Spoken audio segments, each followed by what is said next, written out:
أهلا بيكم في بودكاست نقطة ومن أول السطر، وحلقة جديدة من سلسلة حلقات حكايات أعجبتني.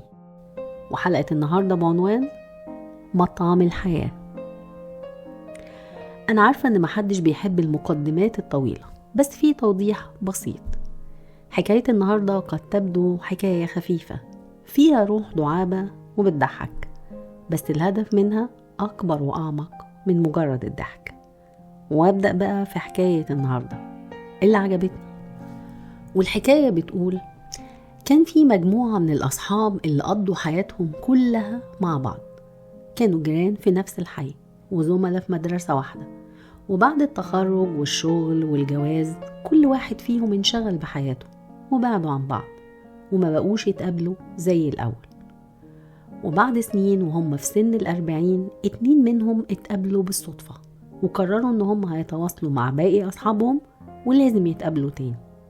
وفعلا تواصلوا مع بعض واتفقوا ان هم هيتقابلوا، وبعد نقاش طويل قرروا ان هم هيروحوا مطعم الحياة لأنه مطعم جديد وبيطل على البحر. بس مش ده السبب الحقيقي اللي خلاهم يختاروا المطعم ده. السبب الحقيقي ان فيه جرسونات حلوين قوي. واتقابلوا فعلا وقضوا وقت جميل واسترجعوا ذكريات زمان. وفي نهاية المقابلة اتفقوا ان هم هيكرروا التجربة دي تاني بعد 10 سنين. وبعد 10 سنين وهم في سن 50 تواصلوا مع بعض وقرروا ان هم هيتقابلوا تاني في مطعم الحياة، بس المرة دي مش علشان فيه جرسونات حلوين، لا، علشان المطعم فيه أكل لذيذ جدا. وبعد 10 سنين وهم في سن 60 اتكلموا واتفقوا ان هم هيتقابلوا لثالث مرة في مطعم الحياة، والمرة دي علشان ياكلوا في هدوء ويستمتعوا بمنظر البحر الجميل. وتمر كمان 10 سنين وهم في سن 70 اتفقوا ان هم هيتقابلوا في نفس المطعم، مطعم الحياة، علشان المطعم فيه مصاعد وكراسي متحركة هتسهل حركتهم جوه المطعم. وبعد 10 سنين وهم في سن 80 أولادهم ساعدوهم يتواصلوا مع بعض، وبعد مكالمات طويلة جدا الأصحاب بيقرروا إنهم هيروحوا مطعم الحياة. عارفين اختاروا مطعم الحياة المرة دي ليه؟ علشان عمرهم ما راحوا المطعم ده قبل كده.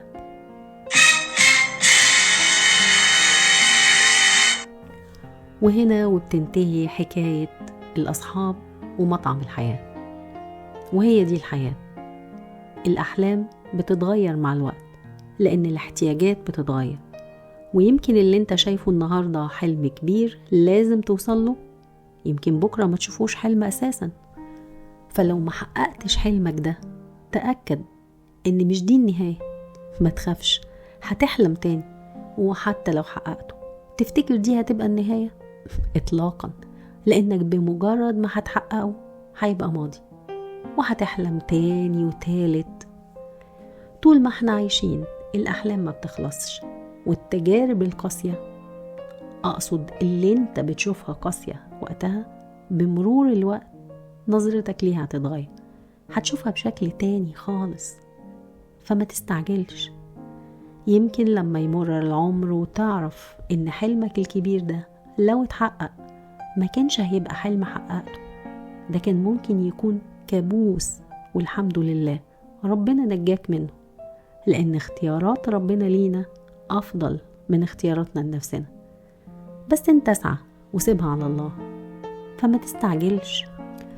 لما حد بيبقى عنده حلم وللأسف ما قدرش يحققه نتيجة تقصير منه أو لأسباب خارجة عن إرادته، وسواء كان الحلم ده رومانسي زي الارتباط بشخص معين، أو حلم متعلق بوظيفة معينة، أو وضع مادي أو اجتماعي معين ما قدرش يحققه، ونتيجة لكده بيصاب بالحزن والكآبة المبالغ فيها، وأحيانا بيحس إن الدنيا ظلمته وخلاص الحياة وقفت، مع إن الحياة بالنسبة لهم لسه ما بدأتش.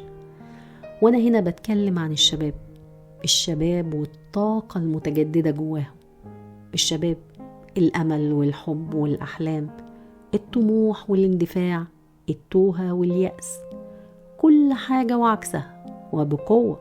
شباب بقى، وده اللي بيخليهم يشوفوا الأمور بعدسة مكبرة شويتين، فبتبقى مشاعرهم مبالغ فيها، وبالذات لما بيقابلوا صدمات في بداية حياتهم، ويمكن لأن ما عندهمش الخبرة الكافية اللي تخليهم يحكموا على الأمور بالشكل الصحيح، وده طبيعي جدا. فبعض الأمور بتاخد أكتر مما تستحق، فما تستعجلوش، احلموا وحاولوا توصلوا لأحلامكم، وسواء وصلتم أو ما وصلتوش تأكدوا لسه في أحلام، وأحلام كتير قوي لسه هتحلموها، فما تخافوش. وبمرور الوقت الأحلام هتتغير، فما تستعجلوش، بس ما تنسوش إنكم تطلبوا المساعدة لو محتاجينها، لأن في ناس قبلكم مروا بنفس اللي بتمروا بيه دلوقتي ويقدروا يساعدوكم على فكرة. وصدقوني، على الرغم من إن الفجوة اللي بينكم وبيننا زي ما انتم شايفينها كبيرة قوي، إلا إننا إحنا كمان كنا زيكم، بس في منا اللي طلب المساعدة واستفاد منها، ومنا اللي ما كانش عنده الوعي والثقة في إن ممكن حد يقدر يساعده، فطريقه كان طويل. يا ترى انتم هتختاروا ايه؟